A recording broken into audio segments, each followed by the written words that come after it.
Class. Welcome to segment 3, which is titled Design.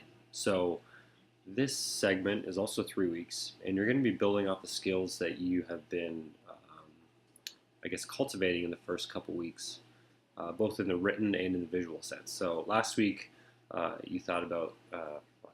segment, you thought about design principles, and you thought about how to design effective instructions for the user, right? Because last week was all about the user. It was all about making design choices, and every rhetorical move and color scheme and text and everything that you choose is specifically for your user. Yes, absolutely.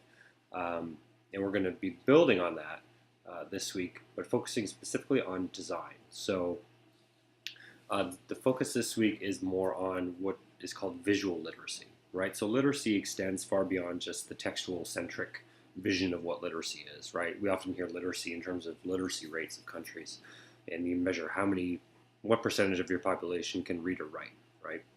But in scholarship, the word literacy means one's proficiency at a given task, right? So people can have multiple literacies. So you can be very literate in automobiles, you can be very literate in numbers, finances, right? Financial literacy is the term that comes up, right? How do we teach financial literacy with youth, and et cetera, et cetera.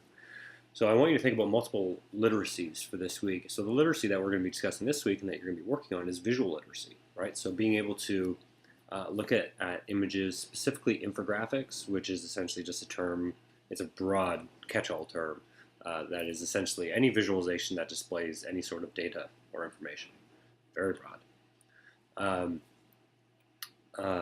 So this week you're going to be looking at visuals that have already been designed, and you're going to redesign them, and then you're going to compose your own infographic as well, right? So you're doing kind of two things. You're evaluating and looking at visuals, and you're kind of working on your acuity about being able to look at a visual and understand how can this visual be more clear for the specific audience. And then you're also going to try your hand at designing your own infographic. So the details are pretty well laid out in the text above. I guess if you're watching this on the webpage, it's in the form of a case study. So imagine you are, it imagines you to be at the National Highway Safety Traffic Administration, right? And they're taking data from that, and they want to present information on injuries and fatalities related to automobiles. So that the situation kind of goes on, and you follow it. Do note, though, that in the case study, there are details that will kind of provide hints as to what specifically needs to be fixed in the images, right? So don't just kind of skim through, big, okay, I got it. You got to read carefully, because there are some hints in the actual case study that'll indicate what needs to be changed. So it's worth stating that these three images, images 12.1, 12.2, 12.3, they don't need to be like fundamentally, start from scratch, right? What you're doing is you're identifying 2 or 3 things that you think need to be changed or adjusted, redesigned, reworded, whatever it is, to make those visuals more clear for the audience that those researchers are going to be presenting to, right? So that's the key. You're kind of the mediator there between the scientists, and this is a very typical position for someone in technical writing, right? You have the scientists who have all this kind of high-level data, and then you have a more broad public audience who wants to understand what the scientists are talking about, but they don't necessarily have the expertise. And then right in the middle is the technical writer or technical communicator who has refined and cultivated kind of translation skills, if you will, not in a linguistic sense, but translation in the sense of taking something complicated and trying to distill it for an audience. And that's not always textual, that's often visual, right? And increasingly the information that we encounter is visual, and visual information is highly persuasive, and it's almost ubiquitous now in our media culture, that in how we consume information. So this is an important part of being a technical communicator or doing work in technical writing, is attending to the visual. So that's what this segment is about. So you're going to be looking at those, adjusting those, and then redesigning those 3 things, right? So you'll have to get into, I would recommend Microsoft Excel to do these visualizations. And you're going to adjust those, and then make a couple points beneath each, explaining the changes you made and why you made them, right? So that could literally be bullet points, right? 2 or 3 thoughtful bullet points about why you decided to change this aspect of the visualization, or describe, or wanted to change this, whatever it is, right? So the readings will give you some indication about that, but the key, not hint, but the key thing you'll be looking for is audience, right? Who is the audience, and how can these visuals be adjusted for the audience? Also think of the context in which these are being viewed, right? At a conference, small screen, big room maybe, right? If you've been to a conference with many people. So also do think about that as well.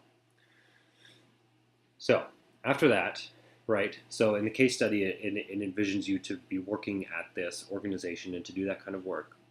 And then, so you don't have to do this over and over again, you are asked to, or come up with the idea to, create an infographic yourself to give to the scientists to say, okay, here's how you make an effective visual, right? Here are the steps you need to consider. Here are the criteria you need to consider. Here is what, the kind of best practices, best design practices, etc., right? So it's pretty wide open. So you're not going to create some technical report to give them and be like, here's how you construct a visual. Just kind of more, what are some things that these scientists, based upon how they created these 3 images, how would you create a one-page infographic that that gives them some sense of how to design visualizations moving forward? So it's a bit of a meta assignment in that respect, in the sense that you are creating a visual, you are creating an infographic to give to the scientists. And the content of that infographic is going to be how to make effective visualizations. So think about that. And then there's going to be a 2-page write-up where you rationalize why you designed the infographic the way you did. So like the other 2 3-week segments, you kind of break it up into different weeks. The resources I give on where to make your infographic, they're pretty intuitive. They're very, they're designed to be drag and drop, and you can build off templates, you can modify templates, so they give you a good template. You'll probably find that the templates they give, there's probably a bit too much going on, so you're going to kind of want to narrow those down a little bit. So I thought it'd be useful here to end the video by sharing 9 infographics with you. These aren't on the topic that you're talking about, but they do highlight some aspects of infographics that I would want you to kind of take into consideration. So you have the readings there, and you have the case study to kind of give you insight into what's expected. But I did want to go over these 9 infographics with you to end the video, to kind of highlight different aspects about infographics that you might want to take into consideration. So here's the first one. 9 tips for an effective presentation, right? So this is, again, infographic is a broad title, so it incorporates everything. You see here that the color palette is pretty simple, right? There's not too much going on. The words at the top are very large.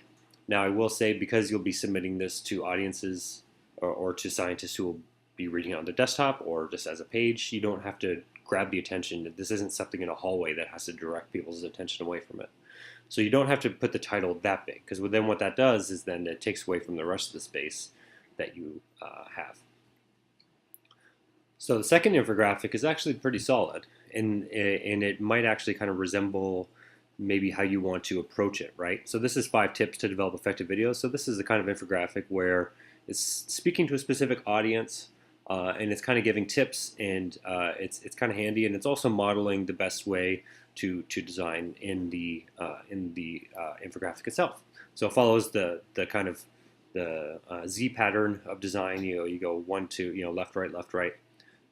It almost resembles instructions, right? But it's not sequential. There's just kind of 5 different aspects to do. So I thought that was actually a pretty solid one in terms of probably closest to maybe what yours will look like for this assignment. The third one, there's a lot going on here. And I want you to avoid doing too much like this, right? This is a more data-centric one anyway, or this kind of resembles more of a flow chart. There's a lot of icons here that are kind of broad. In general, you just see like the shadows and the silhouettes. So this is very, very busy, and the silhouettes and the shadows don't really match exactly what's being talked about, like effective email marketing.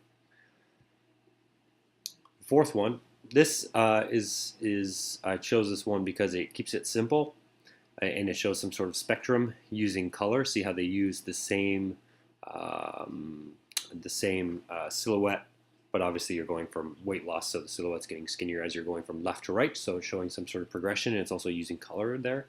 And also the aesthetic in the design of it matches the actual content itself, right? So unlike the email one we just saw, the science of weight loss, it uses green, right, which is typically associated with kind of more positive, productive type of activity, and it has an apple there as well.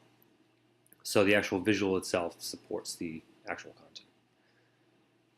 The fifth one resembles the five criteria for videos. That one. So this is based upon parenting. So it uses very specific icons that that are more specific, and they're not just kind of shadowy figures. They're a bit more specific, and it's kind of simple. It's not sequential. It covers the main points, and it's pretty clear. This one I thought was interesting because going back to the idea of using the actual content itself. Well, let me start. First of all, it's gross. Secondly, it's good because it uses the actual subject itself to design the to kind of serve as the design. So you see here, there's a slider right down the middle that's kind of cutting these lungs, splitting them in two. This is an interactive image, but I just took a screenshot of it just so you can see. So maybe think about how you might want to use, the design of what you're talking about and the content of what you're talking about and work it into the design. I would avoid a black background though, since it's kind of dark and it doesn't communicate, something productive or uplifting.